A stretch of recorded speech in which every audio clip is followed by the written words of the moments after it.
All right. Hello, guys. Welcome to another episode on Talks with Ido Evergreen. And I think this particular episode should be the last episode in this particular season. And it's really been an amazing section, right? To get to talk to front end experts, engineers across different teams about front end technologies. And so today should be the season final for season one. And to do that, I brought in Andrey. So Andrey actually is the creator of PostCSS.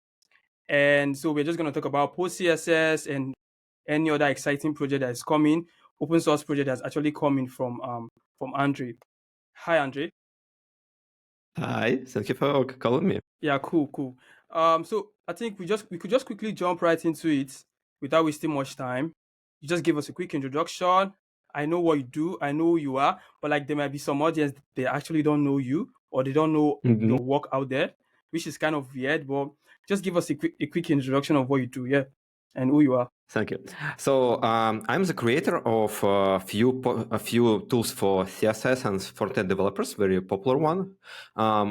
Maybe the most famous one is PostCSS. It's a tool to automate any type of work with CSS. Like for instance, if you need to check that your CSS is written correct, you can use style lint, and it's like a yes lint but for CSS, and it's built on top of the PostCSS. Or if you need to add a vendor prefixes, I don't know, like WebKit user select, you can do it automatically by another plugin by PostCSS. So it's sort of like tool similar to Babel, but for CSS to automate changes. But it's not only my work. I also created a browser list. It's a way to define target browsers on your project. So for instance, in some projects you support last two versions of each browser, and any browsers with more than 1% of popularity, you can define it in the config, and this config will be used by many tools together. And you don't need to put the names of the browsers to each of tool. It will be just one config, and not only for the tools, but also for a new developer. They will know where to go to check what is the current browser support. And like after Prefixer, it's a popular browser tool for plugin for PostCSS and some smaller projects like NaNoID or SizeName. All right. That's actually a lot of amazing tools.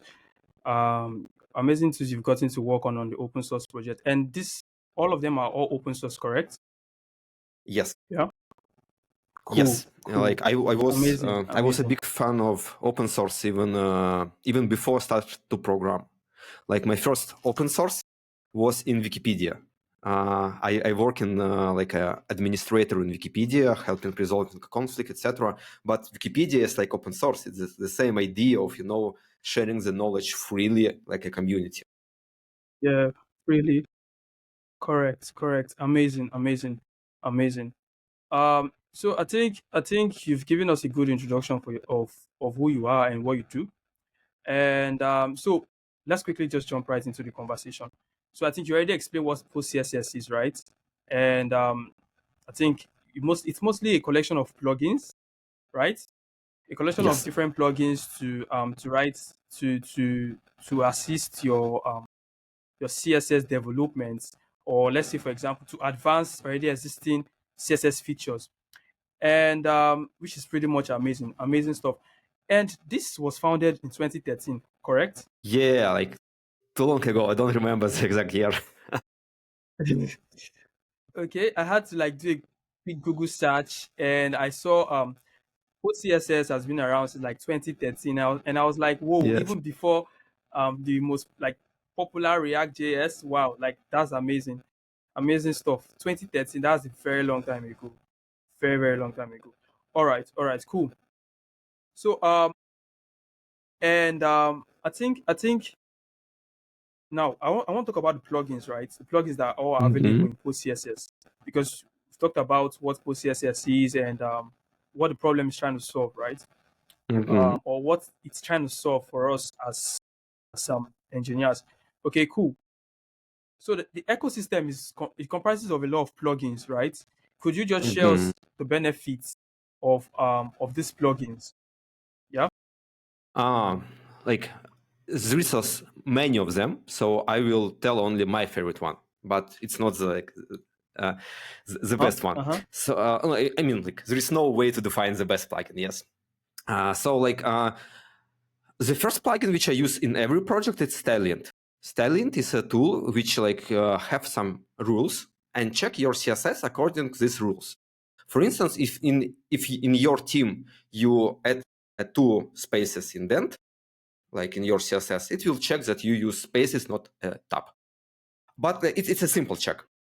But for instance, Stylint could check that your CSS is valid, that all values which you put is some like real value, is not a mistake, that you don't make a typo there.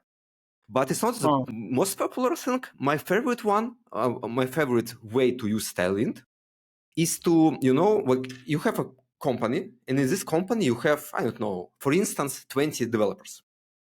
And you have some idea that let's not use this property because it's slow. But you can go to any developer and explain to them. Instead, you can write a rule, and this rule will run on continuous integration servers every time when somebody commit a change. And this continuous integration will tell to developer, like, don't use this rule, it's very slow. So Stylint could be like any linters could be a way to promote the good practices across the team. For instance, I'm very big fan of the OKLCH color format. And in my config for Stylint, it's prohibited to use hex. You cannot use like hash ff nor 0000. You must use OKLCH and then like describe the color. And I do it because like this is a code style for my project. And Stylint is guarantee that every new developer will force to use this form. So this is one of example. Another example is CSS Nano. It's a plugin which will minify your CSS. It will remove all spaces, etc., and make it smaller.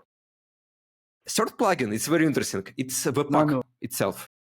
If you use Webpack, for instance, CSS Loader, inside CSS Loader, you always have PostCSS. Like all the magic which Webpack do with CSS, it does by PostCSS. So sometimes PostCSS is not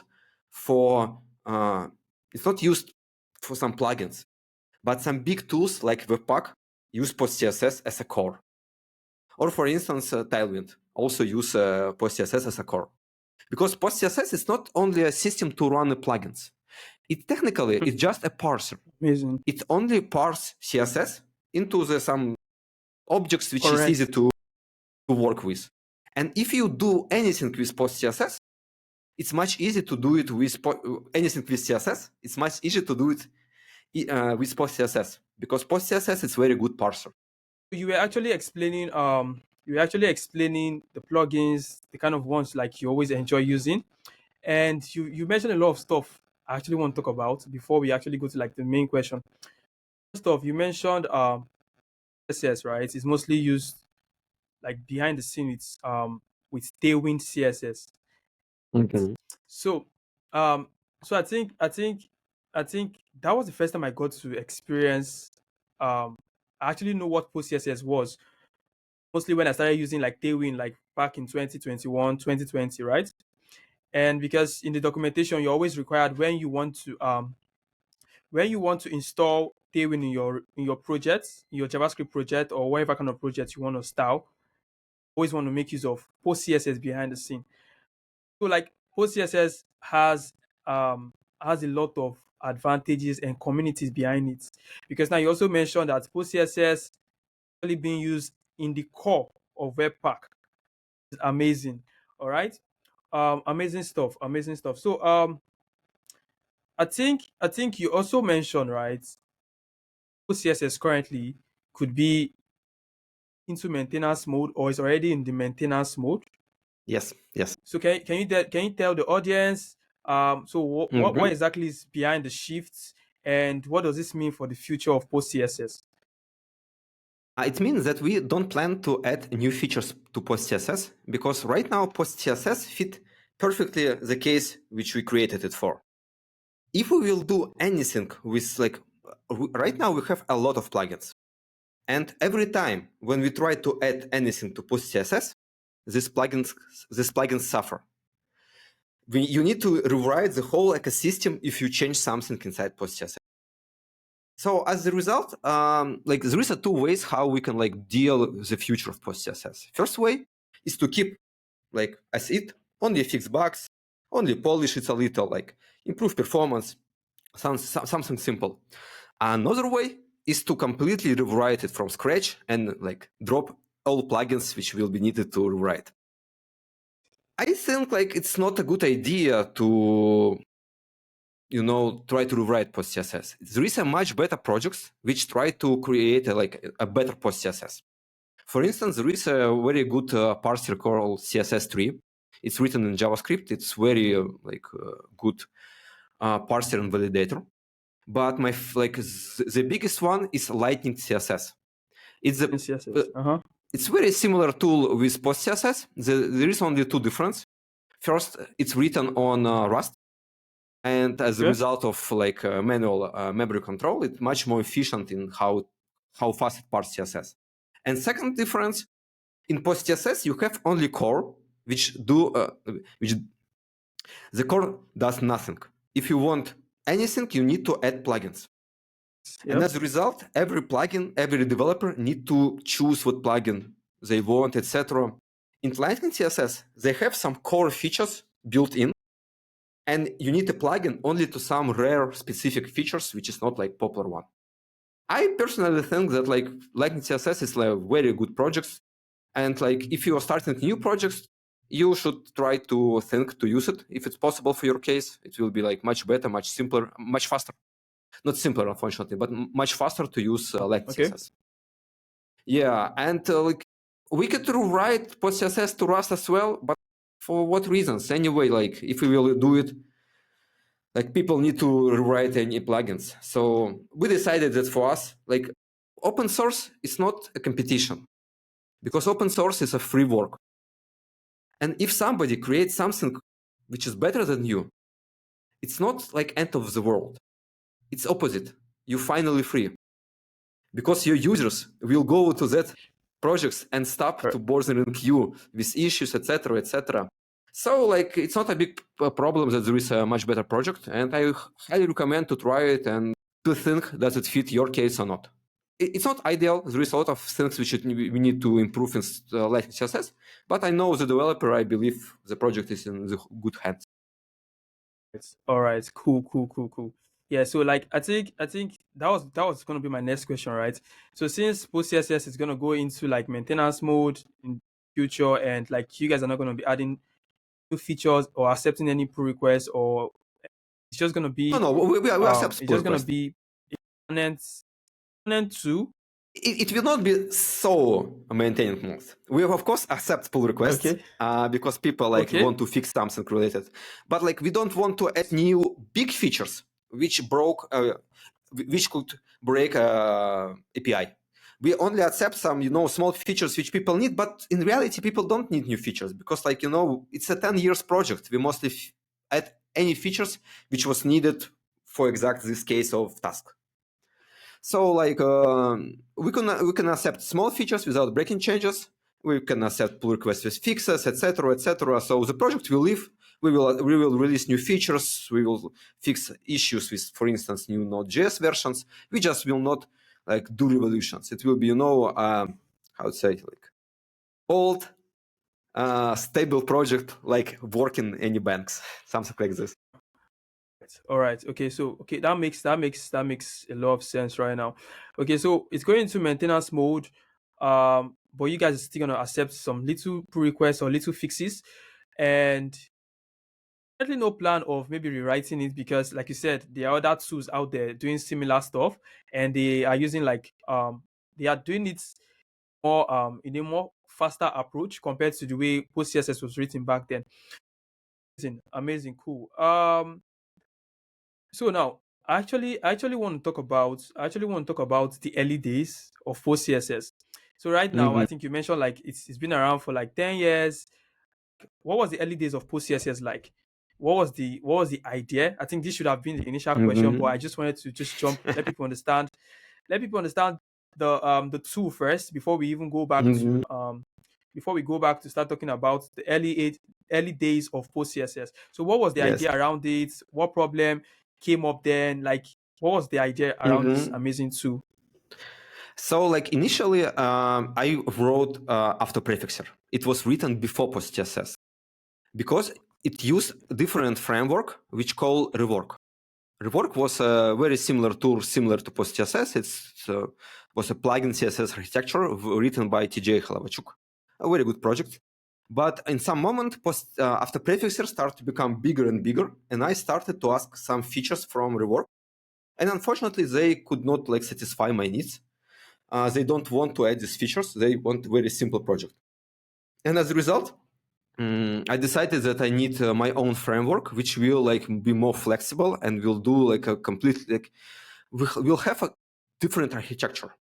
Like I in that moment I need source map support, and I need a way to keep spaces. So if you right now if you run after prefixer in a text editor, it will add prefixes, but will not change how you write a code. It will not change any spaces, etc. Only do changes which is like asked for. And I need this feature. And as a result, we can say that like PostCSS was a clone of rework. Like I did not take any source code from the rework, but the original idea was taken from the rework. But then when Okay. initially I write it just like a framework. So I have after prefixer and I need a library, a parser to parse CSS. But then I understand that like we as a community of developers, we need more tools for CSS. And right now it's very hard to write it. If you want to do some automation with CSS, you need to do a parser, you need to use some regular expression. It's like very hard work. And I like thought that maybe I could create I could use PostCSS as like an ecosystem to help young developers to create more and more tools for CSS. I even thought that maybe developers, you know what, if you want something from CSS as a language, instead of creating a specification, first you will write a plugin, play with this syntax like a preprocessor, and if you will like it, then you will ask CSS working group to add this as a feature.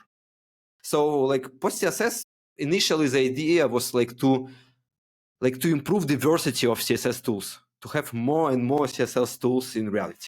All right, and that was the idea, and that was actually achieved because there's a lot of community of plugins right now from post CSS, like a whole lot. I think going through the documentation, like I got to realize there were a lot of plugins I never imagined I could need while working with like CSS or trying to like process my CSS in my applications. Okay, cool. That's really amazing. In early day of post CSS. The next question, right, is does post CSS actually? How does it undo CSS? And when I mean future CSS, I mean um, features that are like, for example, that are not available in all the browsers. That okay, for example, you could go to the can I use site, and you Mhm. get to see okay, this particular is available Chrome, but it's not available on Safari, like those kind of Mhm. issues. So how does post CSS handles future CSS from our present time? Yeah. So like when I created PostCSS very soon, like a French developer called Mox, he wrote a plugin, technically a set of plugins, which was named CSS Next. It was set of like a pack of polyfills. Then this project was he stopped to work on this project, and another guys like right now it's many of them. They created another project called PostCSS preset env, like Babel preset env, but like PostCSS preset env. It was again the set of polyfills.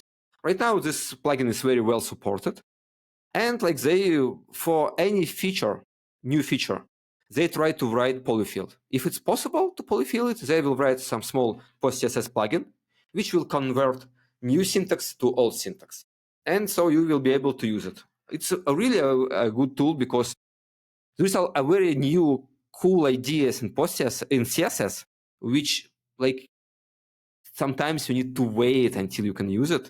And with these polyfills, you can use it much earlier. Like for instance, nesting syntax in PostCSS. Like like in SAS, when you can put one rule inside the another.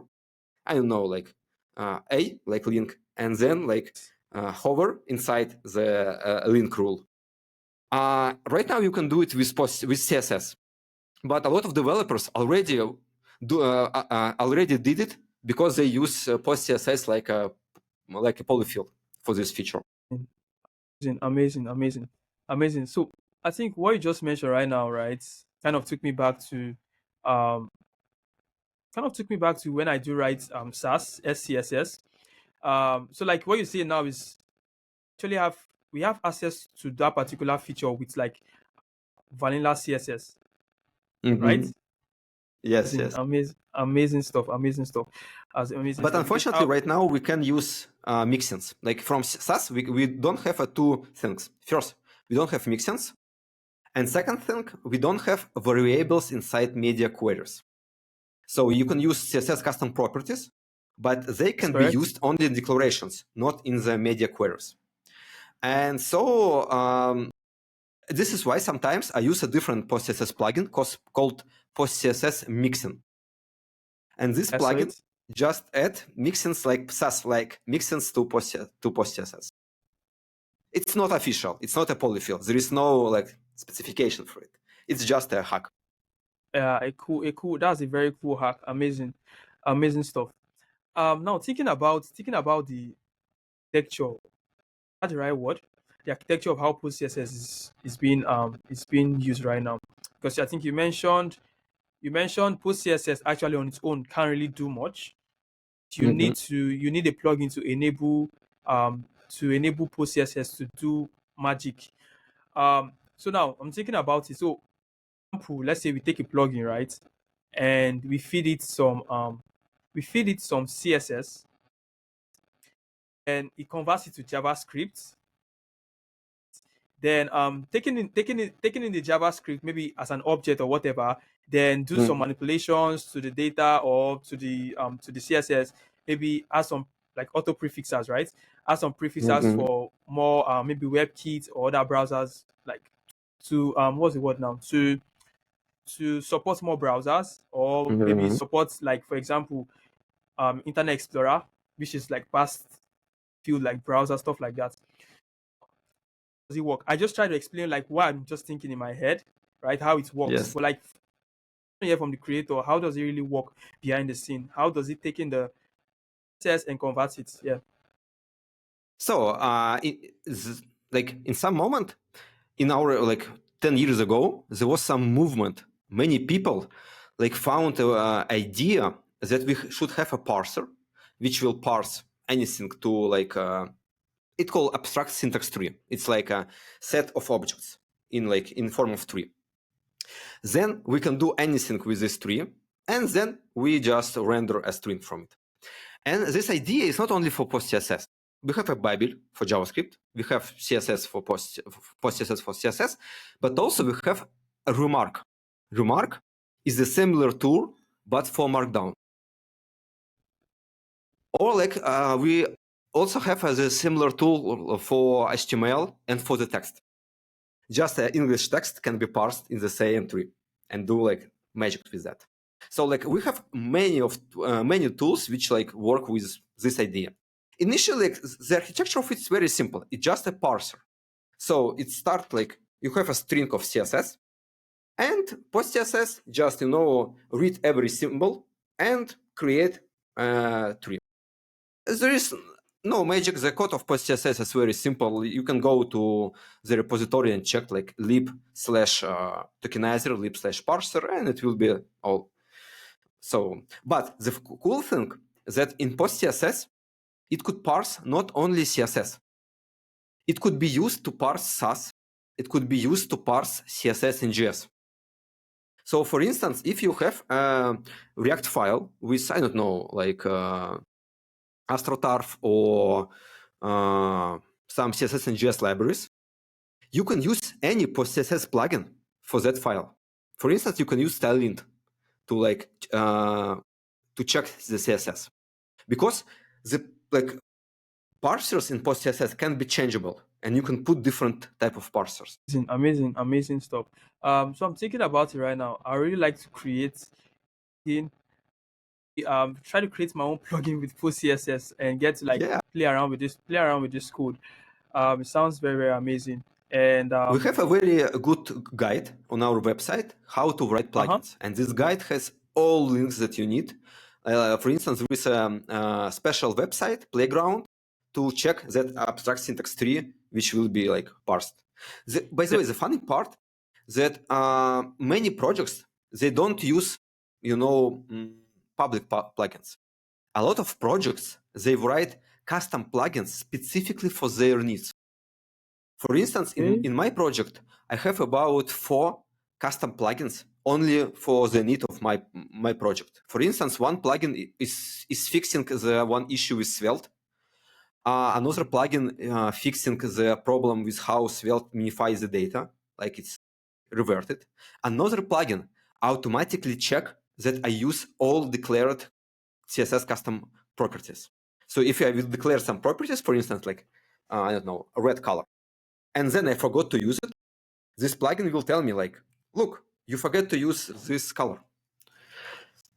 And so it's very easy to create your own plugins to solve your specific needs of your project. All right, cool, amazing. Definitely checking that out. And I also keep a link in the down of this video description for people that want to check that out too. So that's cool. So now I just want to talk about here is now there's a confusion, right? Most times ecosystem around preprocessors and post CSS. I say preprocessor, I'm mostly talking about SAS. I think that should be the most popular one. So there's a kind of misconception about around post CSS and what processors are actually doing.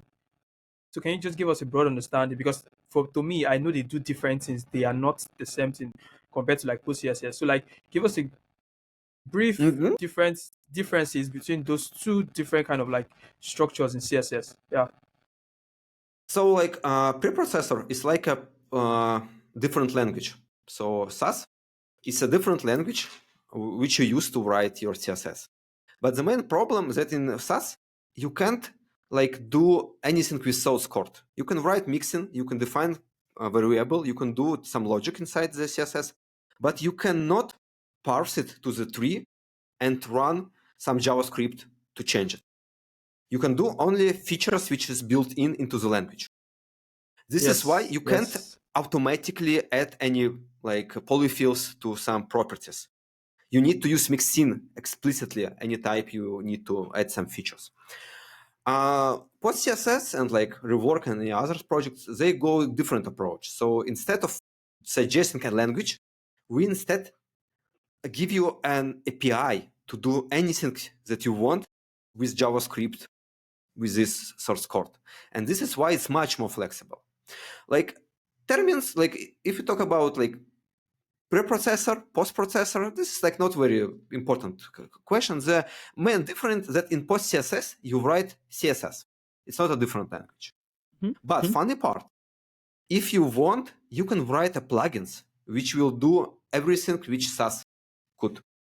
For instance, you can add a plugin which will do mixins, which will do variables, which will do if else, etc.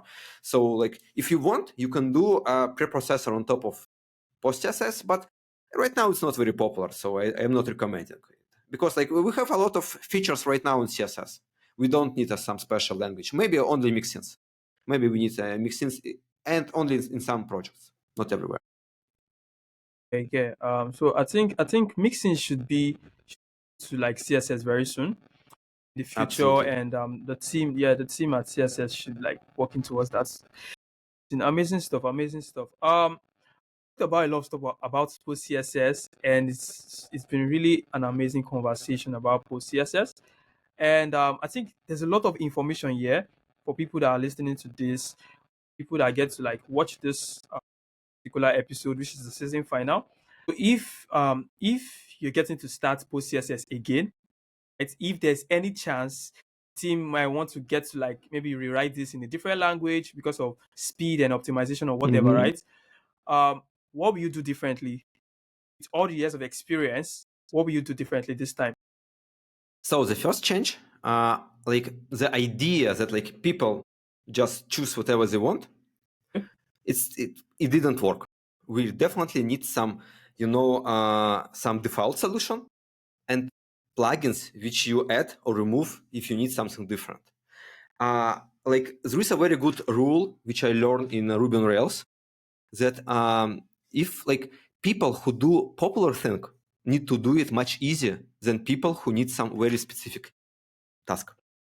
Right now in PostCSS, if you do completely simple website, like with standard features, you still need to work as much hard as you're creating some crazy unstandard stuff. So this is like if I will do it like from the scratch, I will have some default list of plugins which was built into the PostCSS. Another thing, like initially all plugins, they run one by one. So we run one plugins through the whole CSS, then second one, then third one, then fourth one. It's not very fast, and it's not, it could create a conflict between plugins. So like in PostCSS 8, we moved to we call it like event-based architecture.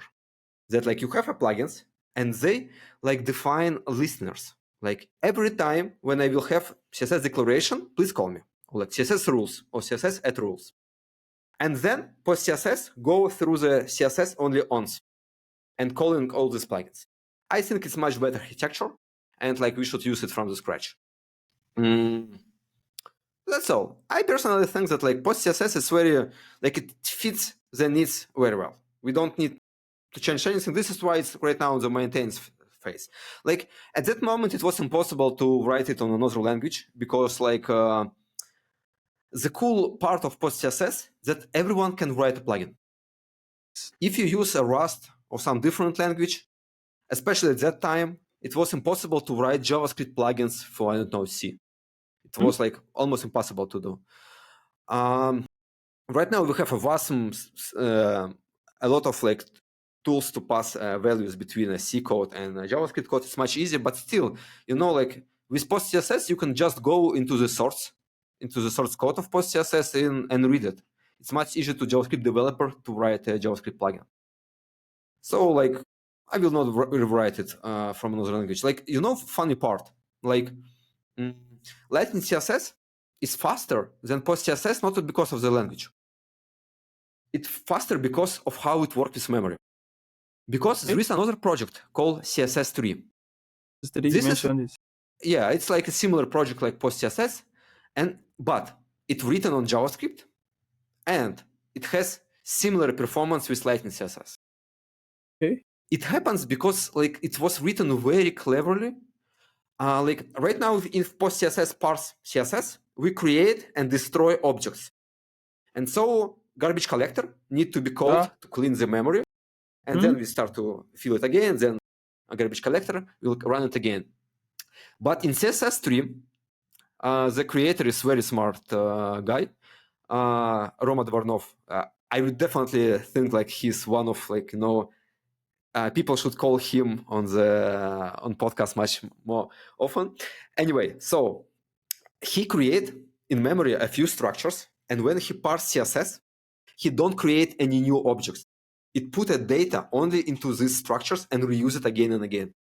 And as a result, when CSS3 parse CSS, it's never run garbage collector. Amazing. And because of this, it runs with the same performance as Rust. Like if we are talking about the mathematics, like I don't know, 1 + 1 in JavaScript and in Rust will run with a similar performance. The difference will be very small. The main problem of JavaScript is memory. How we like use memory, how much structures do we put into the memory. And so like more accurate work with the memory could like speed up the process a lot. Funny part, like when we write a PostCSS, at that moment, Sass was written on C++. on C++.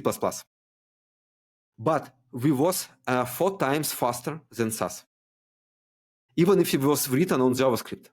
Because in one moment, like if you use a language which you don't not know very well, you can do a lot of optimization. Like in some moment, we start to be 8 times faster, not by switching a language, but switching data structures inside our parser. Okay.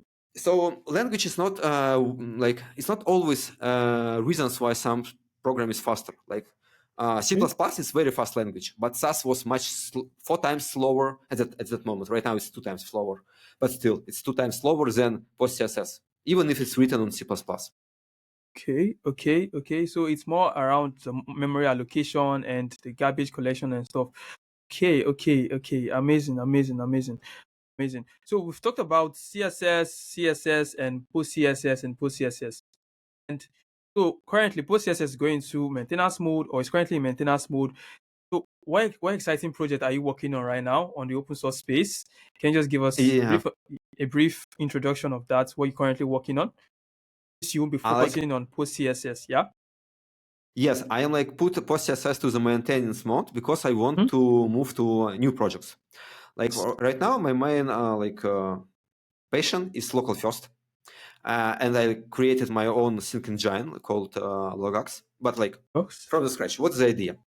The idea is like initially all our programs was on the laptop. Like you run some program and it keep all data on your computer, on your PC. It was not even a laptop. But then we start to have phones, and because of the phones, we start to need to use clouds to synchronize the data between the your laptop, for instance, and your phone. The main problem that it's not just synchronization. We put all our data to the clouds, and as a result, the cloud providers control us. And we are living right now in a situation when we are not definitely in the free world, because like these cloud providers, they are monopolies which control the market and control the freedom of what we can do. Like I went to open source not because it was a lot of money. Like PostCSS, like open source is not about the money. Like PostCSS gives me a very small amount of money. It gives me money, but not too much. It's not a salary. It's impossible to like survive in my country for this money. But I came to open source to fight for freedom. And I think like that we right now need to fight for it. So, and in some moment, the company, like the laboratory in Switch, they created a very interesting idea called local first. It's a mix of the previous approach, which could be called local only, and this clouds idea. So idea is that you put all your data to your machine, to your phone or to your laptop. All data will be stored there as files. But you still have a server. But this server you will use only to synchronize data between the client and server. And only if you need it. If you work on the one computer, you can use it locally without a server. Like there is a very good example. There is a Notion. It's an application to make notes. And in Notion, you put all your notes in the cloud. So like Notion control it. Notion can read it. Notion could send this your notes to your government, and they could put you to jail because you violate some laws. Everything in the cloud. In contrast, there is another project. There is a multiple of such project, but I will show that project called Obsidian. It's a local first project. So instead of the clouds, you have a folder, and every node is just a markdown file in this folder. And they have a server which will synchronize nodes between your laptop and the phone. But if you don't want to use it, you can just use Google Drive, etc., everything that you want, or like even a Git to synchronize nodes between your machines. And I really believe in this approach, and I really believe that we should like change our software industry and start to use this local first approach. So it has all benefits of old, like clouds system. It has all privacy of, very old local only approach. it mixes Okay. it together. All right, all right. I think I saw the links that were forwarded, like you sent to me, and it was really an amazing proposal.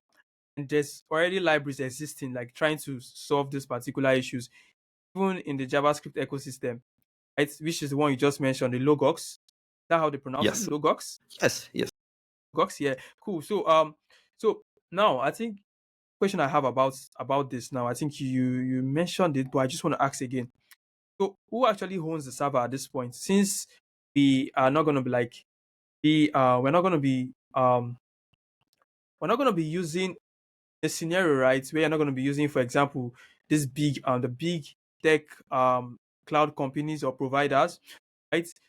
So who handles the server? Who actually owns the server at that point? So like in this case, like right now people are finding a best way to make a money in local first, to find application in local first.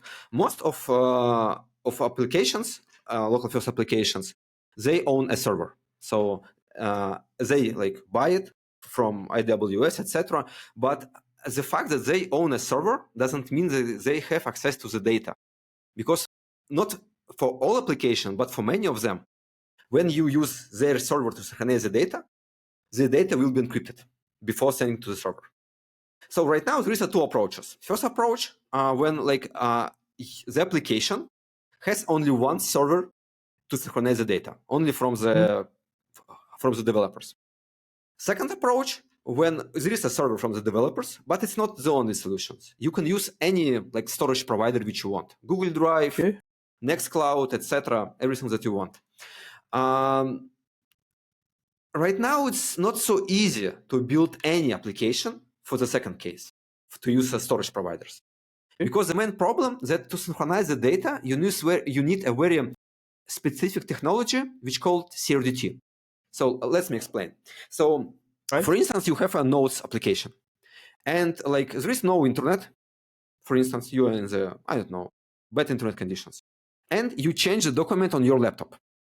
Then you change the same document on your phone, maybe in a different part. So you, for instance, fix one typo in the top of document, and on the phone you add a link on the bottom. But then you got internet, and this data will be synchronized. Because you change the same document, if you use Google Drive, you cannot like merge the changes together. This is why people use CRDT. It's a way how you can work with the data, and all conflicts will be resolved automatically. So if 2 or 3 people work on the same document, like a Google Drive or Google Docs, Yeah. if multiple people will work on the same document, it will be resolved automatically. Technically, Google Docs use different approach called operation transformation, but CRDT is better. Just like let's not think about it. So, and the main problem that most of CRDT implementation, they are based on top of idea of log, list of actions. This is why my project called Logux, Logux, like yeah. Yeah. Look out. Yeah. So like and to synchronize the data, you can't not use just the text files. You need to use some storage. Will store, list of the changes. What was changed? Like a user changed like this word to this word. The users change this key to this key. So we need to store this like log of the actions. Right now, people in local first community, they are thinking to have some, common protocol for every developer. Like a few months ago, it was a first local first conference in Berlin. And the creator of the local first idea, he suggested that we all should work together to define one protocol for every local first application. But this work is not done. We are not ready yet. So many applications, they still use only one server, which will like have your data in encrypted or not encrypted way. But some of them, you can use any server which you want, or like, self-hosted on your own cloud if you want. All right, cool, amazing. So Logux, right, which is the one that you're actually currently focusing on, it's mostly for JavaScript application, right? It's handling for the JavaScript ecosystem, yeah?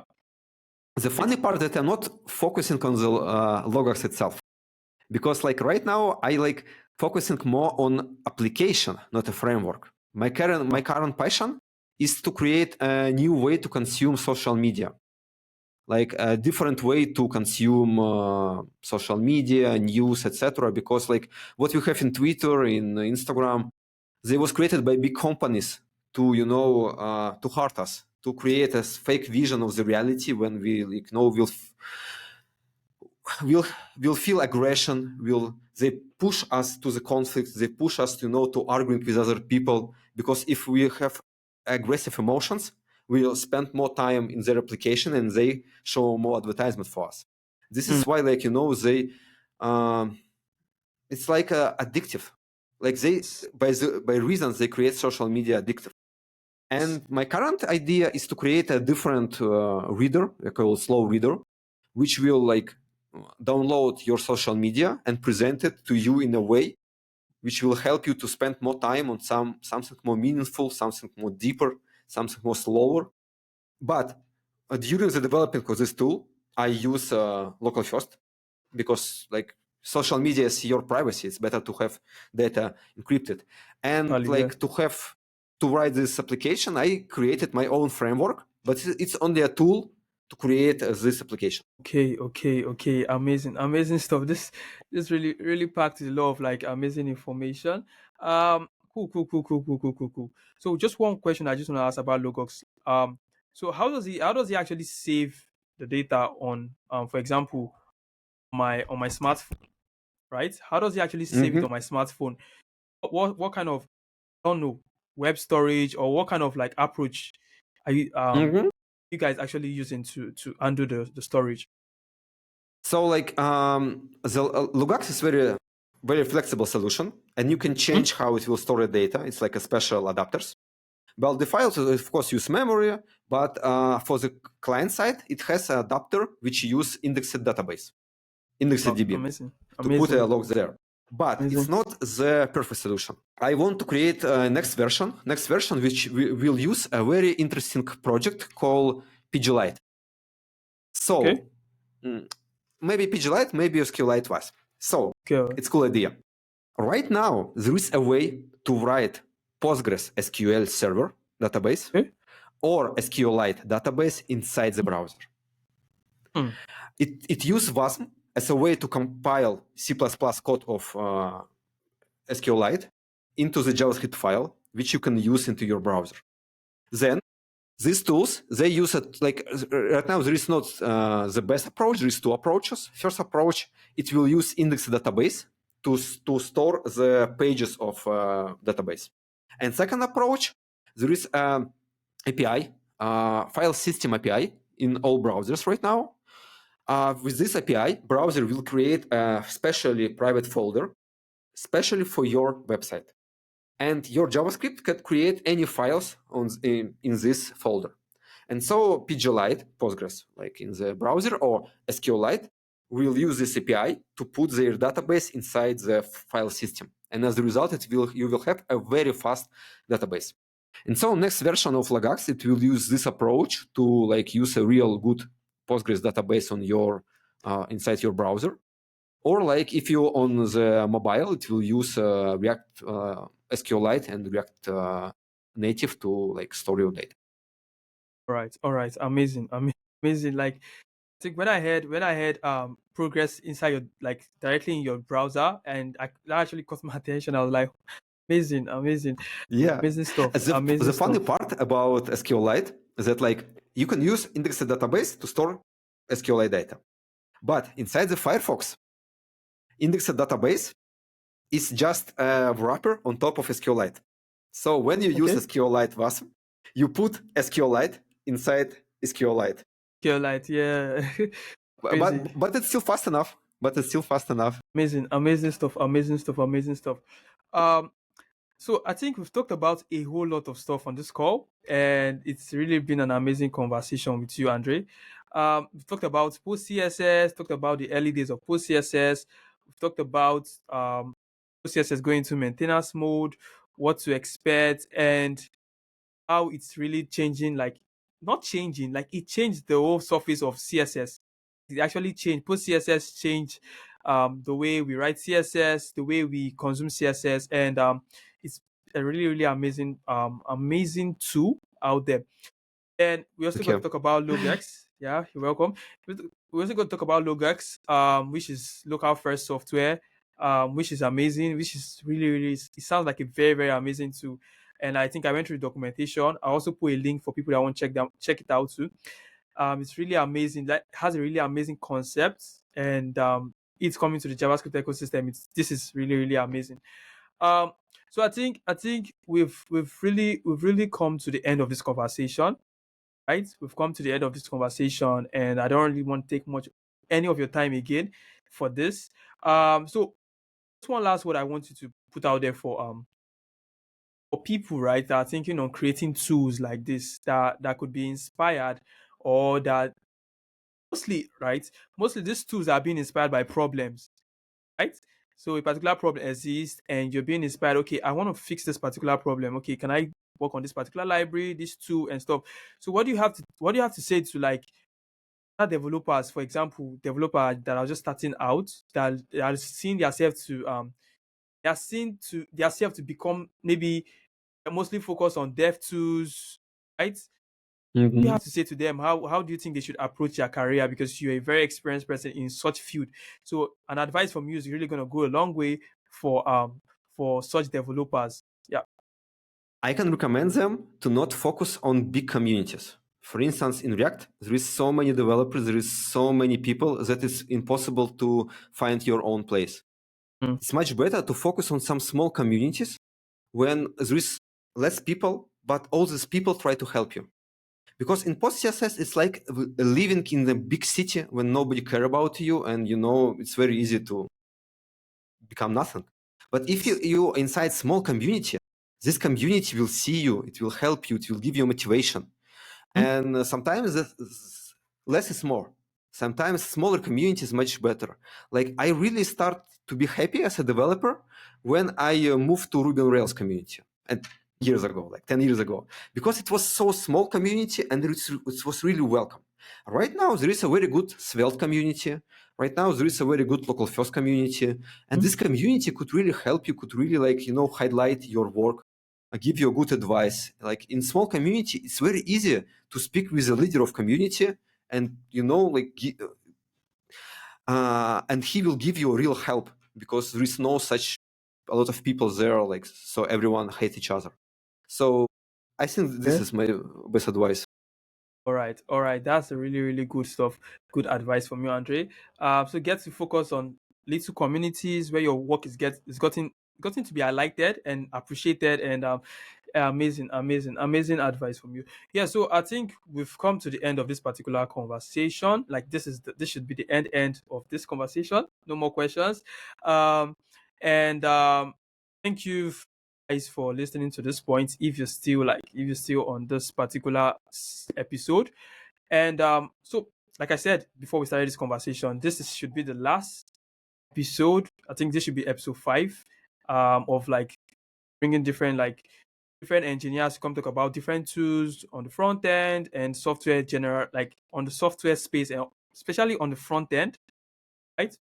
And so this is episode 5, and the season final, we get to like introduce more seasons in the future, maybe season 2, get to bring other developers and engineers.